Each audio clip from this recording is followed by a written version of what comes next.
Museum Nasional Indonesia yang dikenal juga sebagai Museum Gajah adalah museum arkeologi, sejarah, etnologi, dan geografi yang terletak di Jalan Medan Merdeka, Jakarta Pusat. Museum ini memiliki banyak koleksi yang sangat kaya, mencakup seluruh wilayah Indonesia dan hampir seluruh sejarahnya. Nah, di dalam Museum Nasional Indonesia banyak sekali peninggalan-peninggalan prasasti batu zaman kuno, yaitu ada prasasti Telaga Batu, asalnya dari Palembang, Sumatera Selatan. Zamannya Kerajaan Sriwijaya abad ke-7 Masehi. Isinya, prasasti ini berisi kutukan terhadap mereka yang melanggar hukum dan memberontak terhadap kerajaan. Ditulis dalam aksara Pallawa dan bahasa Melayu kuno. Prasasti ini mencerminkan sistem hukum yang ketat di zaman Sriwijaya. Yang kedua, prasasti Amogapasa yang berasal dari Sumatera Barat pada masa pemerintahan Raja Kartanegara dari Singasari abad ke-13 Masehi, yang berisi pemberian arca Amogapasa oleh Raja Kartanegara kepada rakyat melalui di Dharmasraya. Prasasti ini menunjukkan hubungan antara kerajaan Singasari di Jawa dengan kerajaan-kerajaan di Sumatera.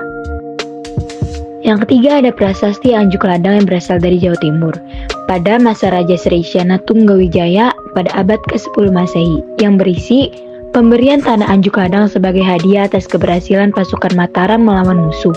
Prasasti ini penting karena menandai cikal bakal kota Nganjuk di Jawa Timur. Dan yang terakhir ada prasasti Tugu yang berasal dari Jakarta pada masa kerajaan Tarumanagara abad ke-5 Masehi, yang menjelaskan proyek penggalian sungai yang dilakukan oleh Raja Purnawarman untuk irigasi. Prasasti ini menjadi salah satu bukti tertua tentang peradaban di wilayah Jawa.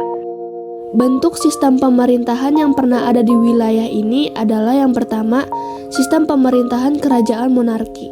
Sejak zaman kuno, Nusantara didominasi oleh sistem kerajaan yang dipimpin oleh seorang raja atau maharaja.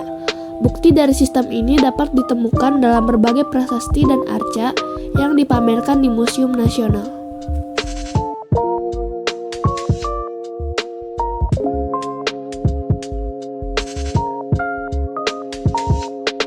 Kerajaan Kutai pada abad ke-4 Masehi. Buktinya adalah prasasti Yupa yang mengandung sistem Raja Kudungga dan penerusnya Mulawarman menjalankan sistem monarki dengan pengaruh Hindu-Buddha. Raja dianggap sebagai pemimpin tertinggi yang juga berperan dalam keagamaan.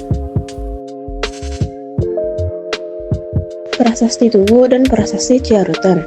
Sistemnya dipimpin oleh Raja Purnawarman yang menjalankan pemerintahan berbasis hukum dan pembangunan infrastruktur seperti pengairan dan irigasi. Kerajaan Sriwijaya abad ke-7 sampai 13 Masehi. Prasasti Kedukan Bukti, Prasasti Telaga Batu. Sistemnya monarki maritim dengan raja sebagai pusat kekuasaan. Sriwijaya memiliki sistem administrasi yang terorganisir dengan pejabat tinggi yang mengelola wilayah kerajaan. Kerajaan Mataram kuno, abad ke-8 sampai 10 Masehi. Bukti Prasasti Kalasan, Prasasti Anjuk Ladang. Sistem pemerintahan terpusat dengan raja sebagai pemimpin spiritual dan politik. Ada pengaruh kuat dari agama Hindu dan Buddha. Kerajaan Majapahit abad ke-13 sampai 15 Masehi. Bukti Prasasti Waringin Pitu. Sistem monarki feodal dengan struktur pemerintahan yang kompleks, termasuk sistem pembagian wilayah dan pejabat administratif seperti Majapahit Gajah Mada.